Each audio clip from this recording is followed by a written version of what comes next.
শাবানের প্রথম দিন চলে যাওয়া মানে আর 29 দিন, আর 28 দিন, আর 27 দিন, দ্বিতীয় দিন, তৃতীয় দিন পর, এভাবে দিন গণনা করতে করতে রমাদানের যে প্রতীক্ষা, রমাদানের যে প্রহর গোনা, রমাদানের যে অপেক্ষা, সেটা সমাপ্তির দিকে যাবে ইনশাআল্লাহ। আল্লাহ রাব্বুল আলামিন রমাদানের যে বিশাল বড় নেয়ামত মুসলিম মিল্লাতকে দিয়েছেন, মুসলমানদের আমলি, আধ্যাত্মিক এবং সার্বিক উন্নতি এবং অগ্রগতির অন্যতম সিজন এবং মৌসুম হলো রমাদানুল কারীম। শাবান মাস শুরু হওয়ার মধ্য দিয়ে রমাদানের সেই দিন গণনা যেহেতু শুরু হয়েছে, এজন্য আমরা আজ সার্থক রমাদানের 11টি পূর্ব প্রস্তুতি নিয়ে কথা বলবো ইনশাআল্লাহ তাআলা। আল্লাহ সুবহানাহু ওয়া তাআলা কোরআনে কারীমে বলেছেন, ওয়ালাউ আরাদুল খুরুজ লা আ'আদ্দু লাহু উদ্দাহ। কিছু লোক নবী করিম সাল্লাল্লাহু আলাইহি সাল্লাম যখন তাবুকের যুদ্ধে অংশগ্রহণ করবার জন্য ডাক দিয়েছিলেন, তারা সেই যুদ্ধে শামিল না হয়ে মদিনায় অবস্থান করেছিল। এর মধ্যে অনেকেই নানা রকমের অজুহাত, নানা রকমের আপত্তি, নানা রকমের বিভিন্ন কারণ দর্শিয়ে তারা এই যুদ্ধ থেকে পিছপা হয়েছিল। আল্লাহ রাব্বুল আলামিন কোরআনে কারীমে আয়াত নাযিল করে তাদের সেই ঘড়িমসির আসল কারণ উল্লেখ করেছেন। আল্লাহ সুবহানাহু ওয়া তাআলা বলেছেন, ওয়ালাউ আরাদুল খুরুজ লা আ'আদ্দু লাহু উদ্দাহ। যদি সত্যি আল্লাহর রাহে জিহাদের ময়দানে যাওয়ার সদিচ্ছা তাদের থাকতো, তাহলে তারা আগে থেকে প্রস্তুতি গ্রহণ করত। যারা নানা রকম অজুহাত দাঁড় করাচ্ছে, এদের আসলে তাবুকের জিহাদে শামিল হওয়ার সেই সদিচ্ছাই ছিল না। যদি সদিচ্ছা থাকতো, আগে থেকে তারা প্ল্যান, প্রোগ্রাম, পরিকল্পনা সেগুলো তারা করত। ঠিক একই ভাবে রমজান মাসের যে ইবাদতের বিশাল বড় অপার সম্ভাবনা আমাদেরকে দান করেছেন, এই সম্ভাবনাকে কাজে লাগাতে হলে তার জন্য যথাযথ প্রস্তুতি গ্রহণ করা জরুরি। আমাদের দেশে বেশিরভাগ মুসলমান রমাদান মাস আসলে আমরা কম বেশি নেকামলের চেষ্টা করি, কিন্তু রমাদানের অনেক আগে থেকে যে আমাদের যথাযথ পূর্ব প্রস্তুতি গ্রহণ করার কথা, দুর্ভাগ্যজনকভাবে সেই প্রস্তুতি যথাযথভাবে আমরা বেশিরভাগ লোক গ্রহণ করি না, যার ফলে রমাদান আসে, রমাদান চলে যায়, আবার রমাদান মাস আসে, আবার চলে যায়। আমাদের তেমন কোনো পরিবর্তন হয় না, আমাদের মধ্যে তেমন কোনো চেঞ্জ আসে না, আমাদের জীবনের ভিতরে তেমন কোনো দৃশ্যমান পরিবর্তন চোখে পড়ে না। এজন্য সম্মানিত ভাইরা আমার, রমাদানকে যদি আমরা যথাযথভাবে কাজে লাগাতে চাই, তাহলে যথাযোগ্য প্রস্তুতি এখন থেকে, শাবান থেকেই আমাদের গ্রহণ করতে হবে। প্রিয় নবী সাল্লাল্লাহু আলাইহি সাল্লাম বলেছেন, ইন্নাল্লাহা ইউহিব্বু ইযা আমিলা আহাদুকুম আমালান আন ইউতকিনাহ। আল্লাহ রাব্বুল আলামিন বান্দা যে কোনো কাজ করলে সেটা যদি ইতকানের সাথে করে, দৃঢ়তার সাথে করে, উত্তম উপায়ে করে, যথাযথভাবে করে, সে কাজটা যদি করার মতো করে, তো আল্লাহ তাআলা সেটাকে পছন্দ করেন এবং ভালোবাসেন। আমরা যদি রমাদান মাসে সিয়াম এবং কিয়াম, রোজা এবং তারাবি, অন্যান্য আমল ইবাদত বন্দিগি গতানুগতিক ভাবে করে শেষ করি, আমরা যদি দায় সারা ভাবে শেষ করি, তাহলে এটা আল্লাহ তাআলার প্রিয় পাত্রে আমাদেরকে শামিল করবে না।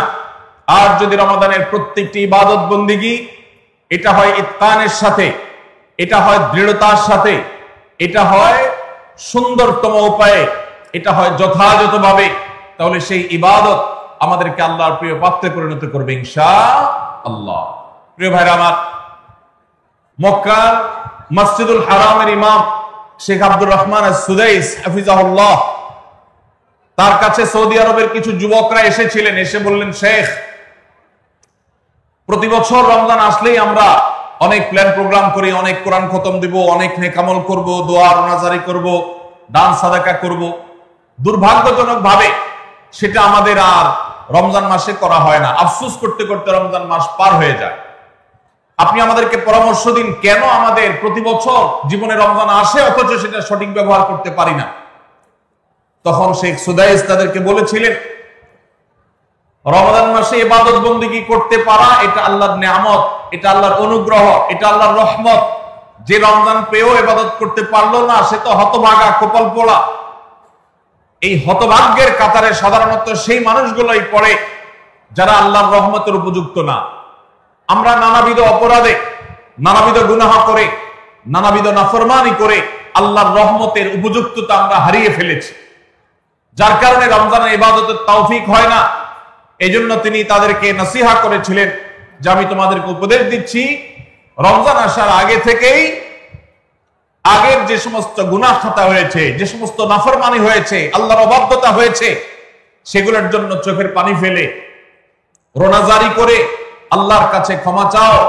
আল্লাহর কাছে ক্ষমা চেয়ে যদি আগের সবগুলোকে ভ্যানিশ করতে পারো, তাহলে আল্লাহর কাছে রহমতের উপযুক্ত হবে। বিষয়টা অনেকটা হালখাতার মতো।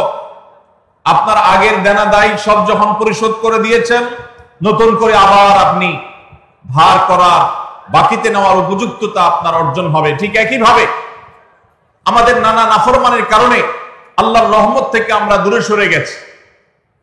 লানত অর্থাৎ রহমত থেকে দূরে সরে যাওয়া, এটার উপযুক্ত হয়ে গেছে অনেকে। এই জন্য ভাইরা, এখন থেকে রমাদানের প্রস্তুতির নিয়তে আল্লাহর কাছে তওবা করা, গুনাহ মাফ চাওয়া, ইস্তিগফার করা, জীবন পরিবর্তন করবার সংকল্প করা, এটা হবে আমাদের রমাদানের প্রথম প্রস্তুতি। চেষ্টা করবো তো ইনশাআল্লাহ। প্রতিদিন যখনই তৌফিক হয় আল্লাহর সাথে একটু কথা বলবেন, আল্লাহ আমার সমস্ত গুনাহগুলো মাফ করে দিন, আমার নাফরমানি মাফ করে দিন, আমাকে আপনি ক্ষমা করে দিন। আমি যদি আপনার রহমতের জন্য কোনো কারণে অনুপযুক্ত হয়ে যাই, আমার কোনো বদবখতির কারণে, আমার কোনো কৃতকর্মের কারণে, তো আপনি সেগুলো মাফ করে দিন। এই যে দোয়া, এই দোয়া আপনাকে রমাদানে আল্লাহর ইবাদত বন্দেগী করার, আল্লাহর কাছে রোনাজারি করার, আল্লাহর কাছে ভালো আমল নিবেদন করার যে তৌফিক, এটার উপযুক্ত করে দিবে ইনশাআল্লাহ। তাহলে রমজানের প্রস্তুতির প্রথমটি আমরা পেয়ে গেলাম, সেটা হলো আগের গুনাহ খাতাগুলো থেকে ইস্তিগফার করা, তওবা করা, ফিরে আসা। এর মধ্য দিয়ে রমজানে ইবাদতের জন্য নিজেকে প্রস্তুত করব ইনশাআল্লাহ। চেষ্টা করা যাবে না ইনশাআল্লাহ? নাম্বার 2, দ্বিতীয় প্রস্তুতি হলো রমাদান মাসে আল্লাহ রাব্বুল আলামিন এই মাসের যে ফজিলত বর্ণনা করেছে, কোরআন এবং হাদিস সম্পর্কে যাদের মৌলিক ধারণা আছে, হাদিসে রাসূল সম্পর্কে যাদের একটু ঘাটাঘাটিও আছে, তারা জানেন 2-3টা আমল সম্পর্কে কোরআন এবং সুন্নাহর সবচেয়ে বেশি সংখ্যক ভাষ্য বর্ণিত হয়েছে। সবচেয়ে বেশি সংখ্যক, এত ফজিলতের, এত তাৎপর্যের, এত মর্যাদার হাদিস আর অন্য আমল সম্পর্কে সাধারণত দেখা যায় না।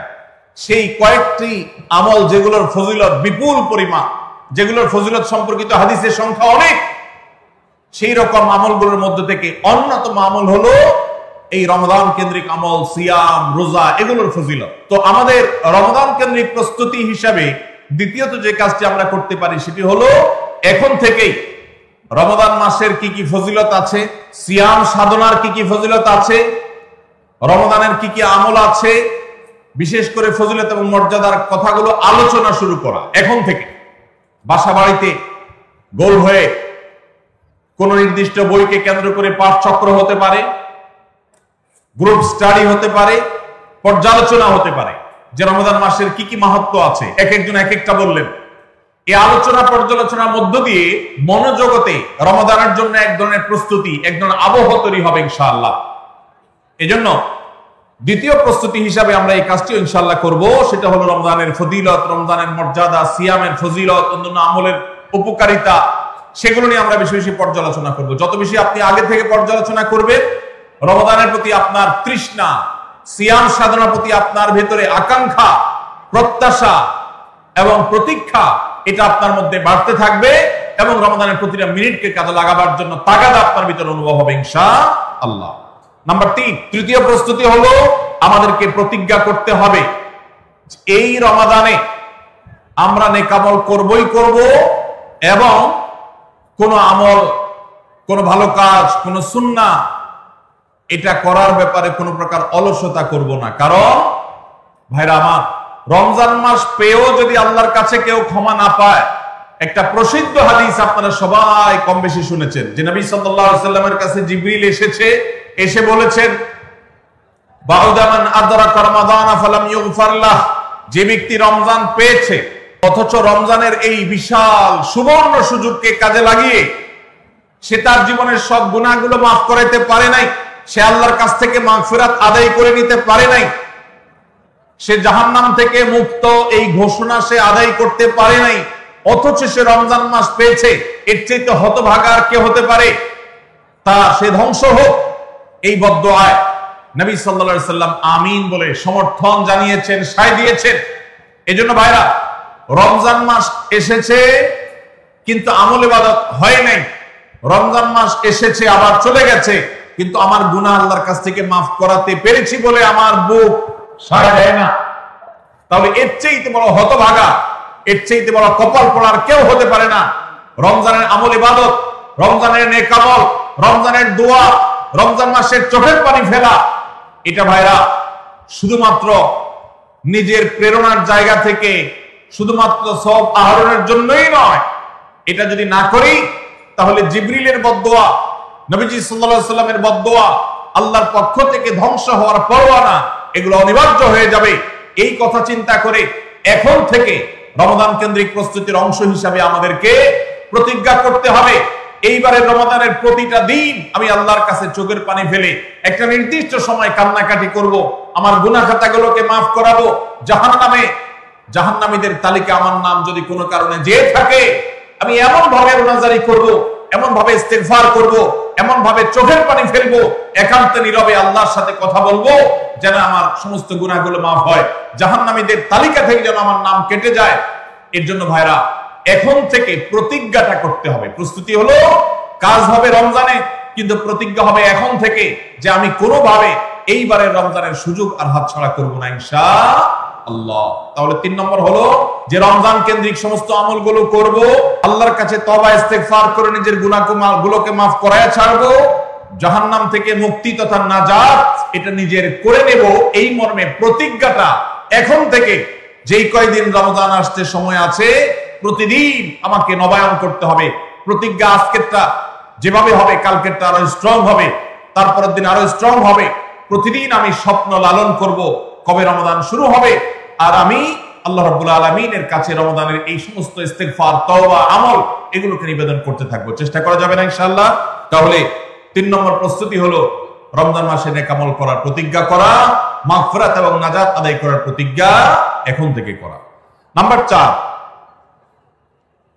4 নম্বর যে প্রস্তুতিটা আমাদের নিতে হবে সেটা হলো, যদি আগের রমজানের কোন রোজা কারোর কাজা থাকে, এই রমজান আসার আগে শাবান মাসের মধ্যেই সেই কাজাগুলো আদায় করে ফেলা উচিত। আম্মা জান আয়েশা রাদিয়াল্লাহু তাআলা আনহা বলেছেন যে নারী হিসাবে রমজান মাসে যে কয়েকটা রোজা ভাঙতি পড়ে, নবীজি সাল্লাল্লাহু আলাইহি সাল্লাম রমজান পরে পুরো সময়টা তার কাছে থাকার কারণে তিনি সেই রোজাগুলো রাখার সুযোগ সেভাবে পেতেন না। স্বামীর হকের কথা মাথায় রেখে রোজাগুলো রাখতেন না, এবং শাবান মাস আসলে নবীজি সাল্লাল্লাহু আলাইহি সাল্লাম নিজেও বেশি বেশি নফল রোজা রাখতেন। মা আয়েশা রাদিয়াল্লাহু তাআলা আনহা বলেছেন যে তিনিও তার রমজানের বাকি রোজা যেগুলো ছিল ভাঙতি রোজা, সেগুলো তিনি রেখে ফেলতেন। এই হাদিস থেকে বোঝা যায় রমজানের রোজা যদি কারোর কাজা হয়, পুরুষদের অসুস্থতার কারণে হতে পারে, মা বোনদের মাসিকার কারণে হতে পারে, তাহলে সেই রোজা যত দ্রুত সম্ভব আমরা কাজা করে ফেলবো। এবং সেই কাজা করতে যদি কোনো কারণে, যৌক্তিক কারণে বা যে কোনো কারণে যদি বিলম্ব হয়, তাহলে এই বছরের আসন্ন রমজানের প্রস্তুতির অংশ হিসাবে আগের রমজানের কোনো ভাঙতি রোজা থাকলে সেগুলো সব রেখে কাজা করে সম্পূর্ণভাবে এই রোজার জন্য প্রস্তুত হবে। এটা হলো 4 নম্বর প্রস্তুতি। নাম্বার 5 নম্বরের রমজানের প্রস্তুতি হলো, আল্লাহ রাব্বুল আলামিনের কিছু সাধারণ ক্ষমা আছে, কমন ক্ষমা, গণহারে মাফ। আল্লাহ তাআলার এই যে সাধারণ ক্ষমা, গণহারে মাফ, দুটি বিষয় এই গণহারে মাফ থেকে মানুষকে দূরে সরিয়ে রাখ। আল্লাহর গণহারে যে ক্ষমা, এই গণক্ষমার উপযুক্ততা নষ্ট করে দেয় দুটি জিনিস। তার একটি হলো শিরক, আরেকটি হলো হাসাদ। একটা হলো হিংসা, আরেকটা হলো শিরক। নবী করিম সাল্লাল্লাহু আলাইহি ওয়াসাল্লাম বিভিন্ন হাদিস থেকে আমরা জানি, তিনি বলেছেন আল্লাহ রাব্বুল আলামিন বিশেষ করে লাইলাতুন নিসফি মিন শাবানে যখন মানুষকে গণহারে ক্ষমা করেন, তখন 2 শ্রেণীর মানুষকে আল্লাহ তাআলা মাফ করেন না, ইল্লা লিল মুশরিকিন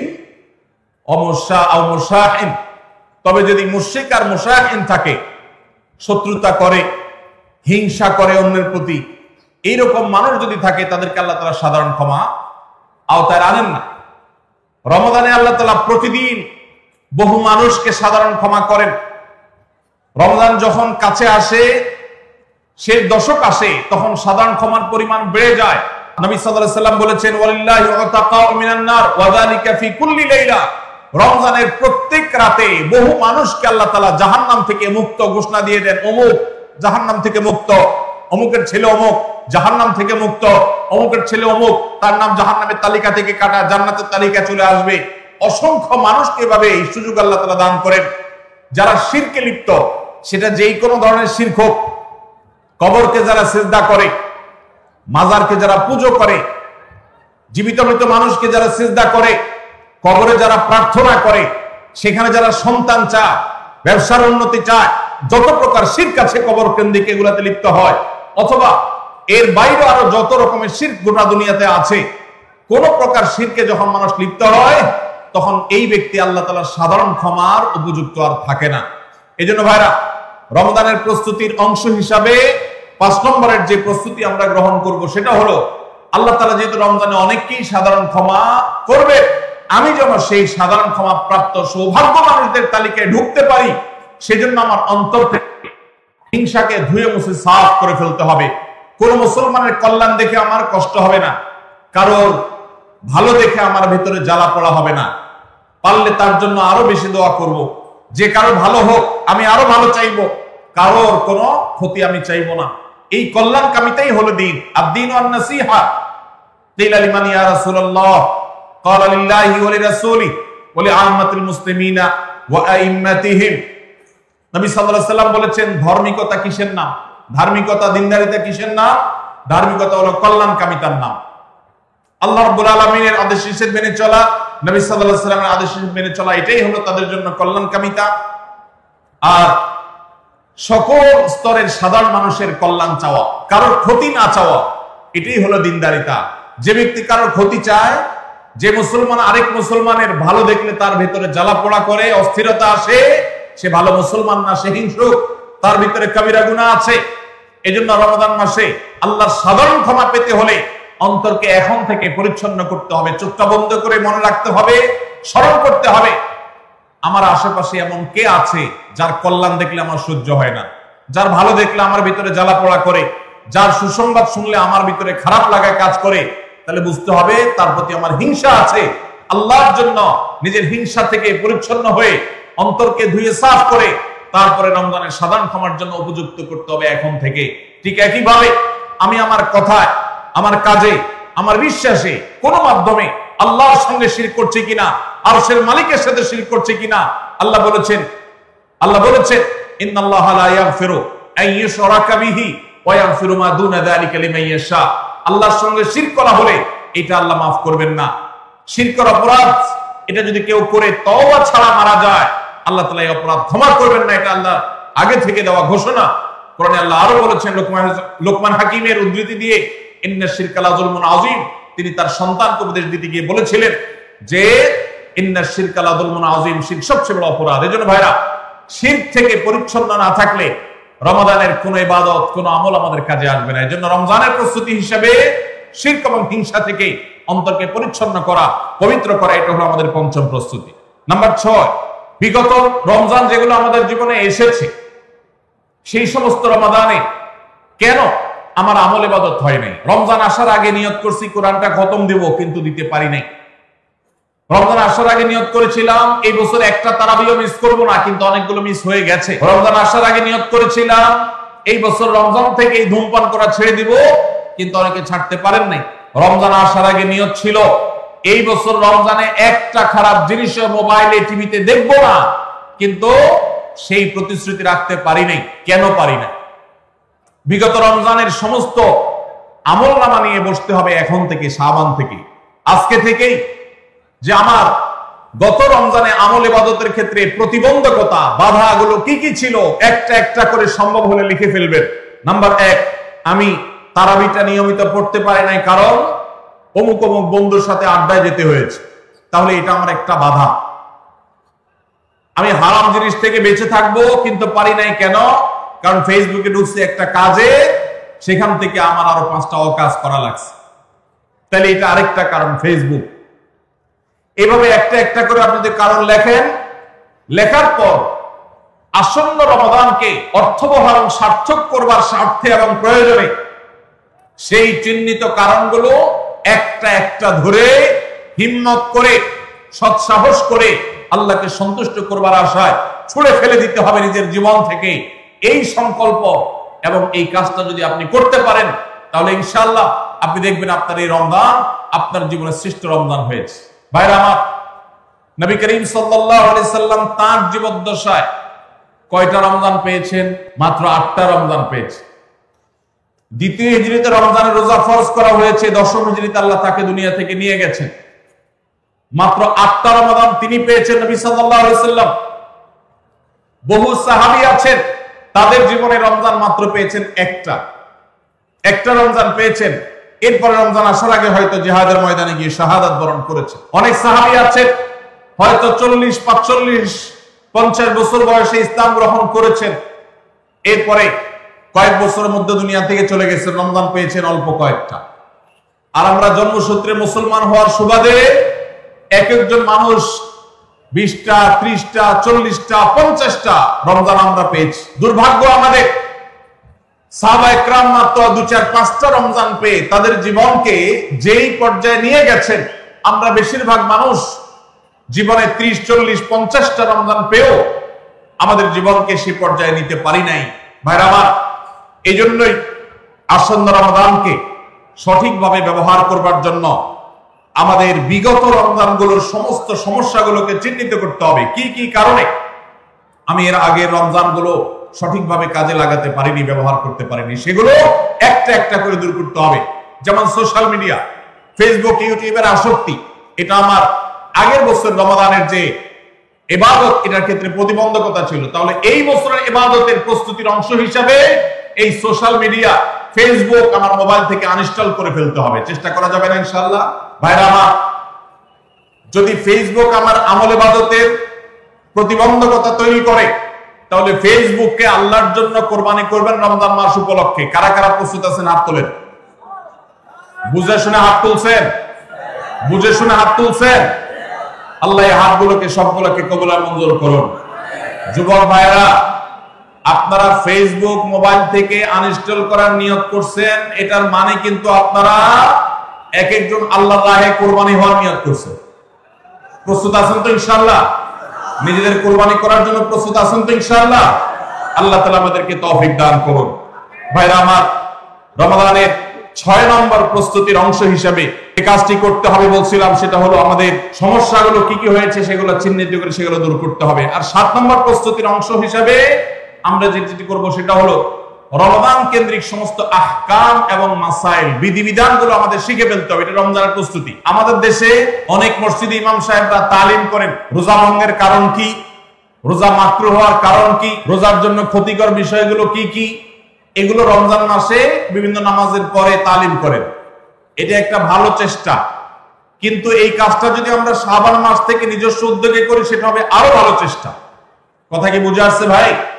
তাহলে রমজান আসার আগে থেকেই আমরা মাসাইলের তালিম, মাসাইলের শিক্ষা জ্ঞান অর্জন, রমজানের বিধিবিধানগুলো আমরা জানার চেষ্টা করব। এটা হবে পার্ট অফ প্রিপারেশন ফর রমাদান। রমজানের জন্য প্রস্তুতির অংশ হিসাবে আমাদের এখন থেকে রমজান এবং সিয়ামের মাসাইলগুলো জানতে হবে। আল্লাহ আমাদের সবাইকে আমলের তৌফিক দান করুন। 8 নম্বর হলো রমজানে যে আমলগুলো করবেন এখন থেকে সেগুলোর ওয়ার্ম আপ এবং রিহার্সাল শুরু করে দিবেন, প্রস্তুতি শুরু করে দিবেন, চর্চা শুরু করে দিবেন। কারণ মানুষ দাঁড়ানো অবস্থায় হঠাৎ করে জোরে দৌড় দিতে পারে না। একটা গাড়ি সেটা দাঁড়ানো অবস্থায় হঠাৎ করে 100, 150, 110, 20 গতিতে চলতে পারে না। প্রথম 10, 20 হয়, এরপরে 40, 60 হয়, এরপর আস্তে আস্তে 100 বা 110, 20 হয়। এই জন্য রমজান মাসে যদি আপনি বিপুল পরিমাণ ইবাদত করতে চান, অনেকে আছেন অপেক্ষা থাকেন রমজানের চাঁদ উঠলে সব শুরু করব, এদের দ্বারা জীবনে কিছুই হয় না। যারা আসলেই রমজানে কিছু করতে চায় তারা এখন থেকে শুরু করবে। রমজানে আমরা রোজা রাখবো, নবী সাল্লাল্লাহু আলাইহি ওয়াসাল্লাম শাবান থেকে নফল রোজা রাখার অভ্যাস শুরু করতেন। রমজানে আমরা দোয়া করব, এখন থেকে দোয়া রিহার্সাল শুরু করা, প্রস্তুতি শুরু করা। যে কোনো গুরুত্বপূর্ণ কাজের আগে মহড়া শুরু হয়, তারপরে মূল কাজ শুরু হয়। এই জন্য শাবান মাস থেকে আমাদের প্রস্তুতি চলতে হবে, চেষ্টা করা যাবে না ইনশাআল্লাহ। তাহলে 8 নম্বরের প্রস্তুতি হলো যে আমলগুলো রমজানে করব সেগুলোর রিহার্সাল, সেগুলোর প্রস্তুতি, ওয়ার্ম আপ এখন থেকে শুরু হবে। নাম্বার 9, রমজান মাসের দিন এবং রাত যেভাবে কাটাবেন তার জন্য একটা প্ল্যান করে ফেলবেন, সুন্দর করে একটা স্কেডিউল করে ফেলবেন, রুটিন করে ফেলবেন যে আমি কোরআন তেলাওয়াতটা কোন সময় করব, দিনের কোন সময়টাতে আমি কোরআন তেলাওয়াতের জন্য টাইম বরাদ্দ রাখলে সেটা মিস হবে না। হতে পারে ঘুমানোর আগে, হতে পারে ফজরের পরে, কোন টাইমটা আমার সবচেয়ে কোরআন তেলাওয়াতের জন্য নিরাপদ টাইম সেটা আমি ফিক্স করব। এই ঠিক একই ভাবে আমি আল্লাহর কাছে রোনাজারের জন্য ভালো সময় কোনটা সেটা ঠিক করব। আমরা আমাদের আসুন্নাহ ফাউন্ডেশন থেকে আপনারা জানেন রমাদান প্ল্যানার নামে একটা প্ল্যানার তৈরি করেছি রমজানকে অর্থবহ করবার জন্য। এবছর আরেকটা নতুন বই আমাদের আসছে সামনের সপ্তাহে ইনশাআল্লাহ, মাহে রমজানের 27টি আমল, মাসনুন আমল কোরআন সুন্নাহর আলোকে। প্রত্যেকটা খুঁটিনাটি আমলকে আলাদা আলাদা করে উল্লেখ করা হয়েছে, ছোট্ট ছোট বই। উদ্দেশ্য রমাদানকে অর্থবহ করা। অতএব রমাদানকে অর্থবহ করবার জন্য আপনার প্ল্যান করতে হবে আগে থেকে, সেটা এখন থেকেই, যে আপনি কখন কোন কাজটা করবেন, কোন আমলটা করবেন, কোন ভালো কাজটা করবেন। এগুলো যদি আগে থেকে প্ল্যান হয় দেখবেন কাজটা করা সহজ হয়েছে।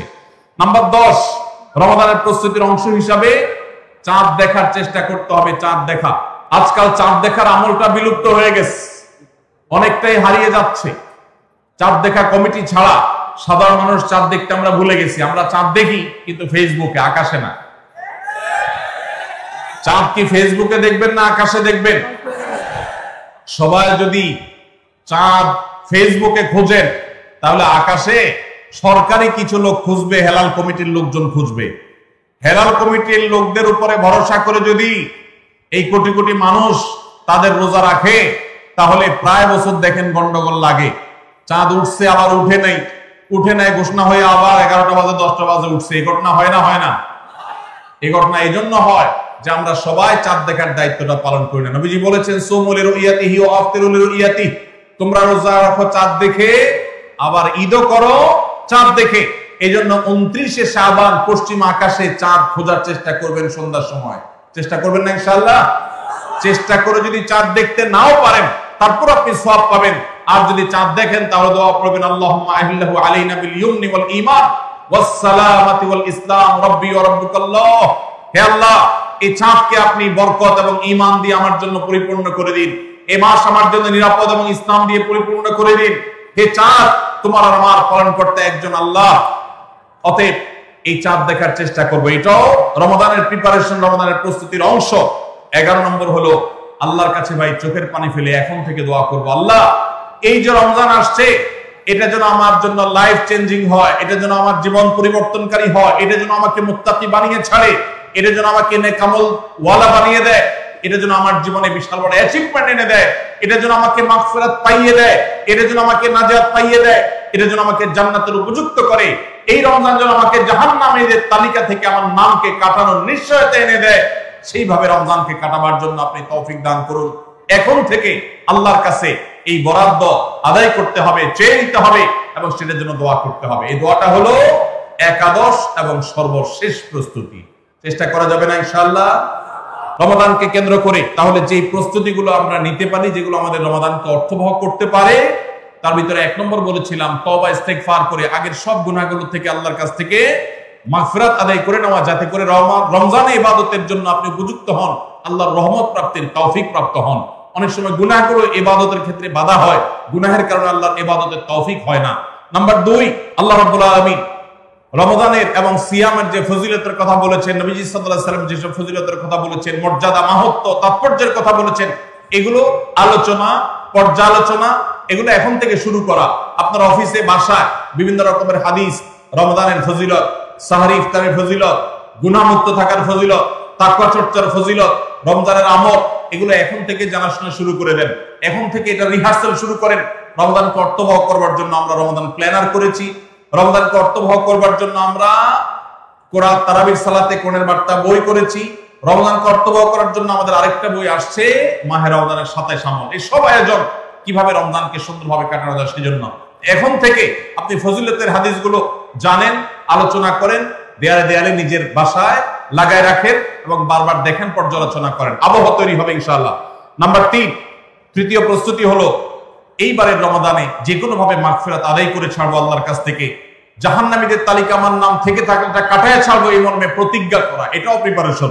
এখন থেকে নিয়ত করা যে এই রমজানটা অর্ডিনারি রমজান হবে না, এই রমজানটা শুধু সাহরি আর ইফতার আর তারাবি এই 3 জিনিসের নাম হবে না, এটা একটা অর্থবহ রমজান হবে। একটা নাফরমানি আমি করব না, একটা গুনাহ আমি করব না। এখন থেকে প্রতিজ্ঞা করতে হবে নিজের সাথে নিজে, প্রতিদিন নিজের সাথে নিজের বোঝাপড়া ফাইনাল করতে হবে, এটা প্রস্তুতি।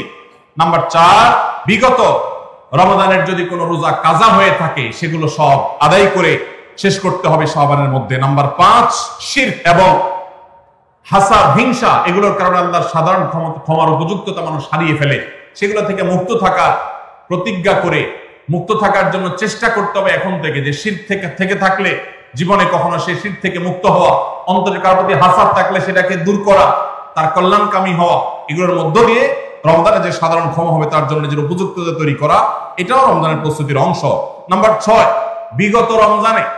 বিগত রমজানগুলোতে কোন কোন কারণে আমার আমল হয় না, কোন দোস্তের কারণে, কোন বন্ধুর কারণে, কোন গ্রুপের কারণে, কোন অ্যাপসের কারণে, কোন ফেসবুকের কারণে, সেগুলো একটা একটা করে এই রমজানে যেন জীবনে না থাকে সেগুলা ছিন্ন করার জন্য প্রস্তুতি নেওয়া। নাম্বার 7, রমজানের মাসলা মাসাইল গুলো জানা, এটাও রমজানের প্রস্তুতির অংশ, এখন থেকে সেটা করা। 8 নম্বর হলো রমজানে যে আমল করতে চান এখন থেকে সেগুলো শুরু করে দেন, তেলাওয়াত করা। অনেক সালাফ শাবান মাস থেকে প্রচুর তেলাওয়াত করা শুরু করতেন, নবীজি শাবান মাস থেকে নফল রোজা শুরু করতেন। এগুলো হলো আগে থেকে প্রস্তুতি এবং মহড়া। রমজানে যা করবেন, দান সদকা করবেন, এখন থেকে লিস্ট করেন, তালিকা শুরু করে দেন, টাকা পয়সা শুরু করে দেন, এগুলো হলো পার্ট অফ প্রিপারেশন। 9 নম্বর হলো রমজান কিভাবে কাটাতে চান তার একটা রুটিন করে ফেলেন, দিন রাত 24 ঘন্টার রুটিন। বাচ্চাদের, ফ্যামিলি, অনেক ধরনের আমল আছে রমজানকে কেন্দ্র করে যেগুলো হারিয়ে গেছে আমাদের সমাজ থেকে। রুটিন করেন এবং ইলম অর্জন করার চেষ্টা করেন। নাম্বার 10, চাঁদ দেখার চেষ্টা করতে হবে, এটাও রমজানের প্রস্তুতির অংশ। আর 11 নম্বর হলো আল্লাহর কাছে দোয়া করতে হবে আল্লাহ যেন আমাদেরকে রমজানের রোজাকে যথাযথভাবে আদায় করার তৌফিক দান করেন। চেষ্টা করা যাবে তো ইনশাআল্লাহ। আল্লাহ রাব্বুল আলামিন আমাদের সবাইকে রমজানকে সর্বোচ্চ কাজে লাগাবার, সর্বোত্তম ব্যবহার করবার তৌফিক দান করুন। সবাই চেষ্টা করবো তো ইনশাআল্লাহ। ভাইরা আমার, জীবনে রমজান হতে পারে এটাই শেষ, সেই চিন্তা করেই আমাদেরকে রমাদানকে ইস্তেকবাল করতে হবে, অভ্যর্থনা জানাতে হবে। এটাকে শেষ রমজান ধরেই প্রিপারেশন নিতে হবে, আগাইতে হবে। এইবার যদি সুযোগ মিস হয় হয়তো আর সুযোগ আমার কাছে আসবে না, সেই চিন্তা করেই করতে হবে। তাহলে ইনশাআল্লাহ এই রমাদানে অর্থবহ কিছু করা সম্ভবপর হবে। আমরা সবাই সেজন্য যার যার জায়গা থেকে সচেষ্ট হব আগে থেকেই। এবং মনে রাখবেন, আবারও বারবার বলছি যে নবী সাল্লাল্লাহু আলাইহি ওয়াসাল্লামের সেই হাদিসটি মাথায় রাখতে হবে, রমজান মাসটা আমল করে, ইবাদত করে কিছু কামাইতে পারলাম ভালো, না কামাইতে পারলাম তেমন কোনো ব্যাপার না। ব্যাপারটা সেরকম না। ব্যাপারটা হলো যদি এই মাস চলে যায় আর অবহেলায় আপনি আল্লাহর কাছ থেকে মাগফিরাত আদায় করতে না পারেন, তাহলে বাউদামান আদরাকা রমাদান ওয়া লাম ইগফার লাহ, এই হাদিসের মিসদাক হবেন আপনি, এই হাদিসের প্রয়োগ ক্ষেত্র হবেন আপনি। সেক্ষেত্রে রমজান পেয়েও মাগফিরাত না পাওয়ার কারণে ধ্বংস অনিবার্য হয়ে যাবে। এটা শুধুমাত্র শখের বিষয় না, এটা ডু অর ডাই এর মতো ব্যাপার। আপনি রমজান পাইলেন না, মাগফিরাত পাইলেন না, জাহান্নাম নিশ্চিত হবে। অতএব যারা বাঁচতে চায় তারা এখন থেকে প্ল্যান প্রোগ্রাম করবে, করা যাবে না ইনশাআল্লাহ। সেই সাথে আমি শুরুতে যেটা বলেছিলাম, রমাদান সেই মাস যেই মাসে আমল এবং ইবাদতের শুধু উন্নতি আর তারাক্কি না, মুসলমানদের সার্বিক অগ্রগতি, উন্নতি আল্লাহ রাব্বুল আলামিন এই মাসে দিয়েছেন। ঐতিহাসিক বদরের যুদ্ধের সেই স্মৃতি বিজড়িত মাস এই রমাদান, মক্কা বিজয়, বড় বড় ঘটনা ইসলামের ইতিহাসে, বড় বড় সাফল্য আল্লাহ তাআলা রমাদানে দিয়েছেন। অতএব সেই জন্য নিজেদেরকে প্রস্তুত করতে হবে, প্রস্তুতি এখন থেকে গ্রহণ করতে হবে। এবং বাংলাদেশের এই মাটি আল্লাহ রাব্বুল আলামিন যেন দ্বীনের জন্য, ঈমানের জন্য, কোরআনের জন্য, সুন্নাহর জন্য কবুল করেন। এদেশের মুসলমানদের অন্তরের অন্তঃস্থলে যেন দ্বীনকে আল্লাহ তাআলা গেঁথে দেন। আমাদেরকে সবাইকে যেন আল্লাহ তাআলা প্র্যাকটিসিং মুসলমান বানায় দেন। নামদারি মুসলমানদেরকে আল্লাহ যেন সিরিয়াস মুসলমান বানায় দেন। নামাজি মুসলমানকে যেন আল্লাহ আখলাকওয়ালা মুসলমান বানায় দেন।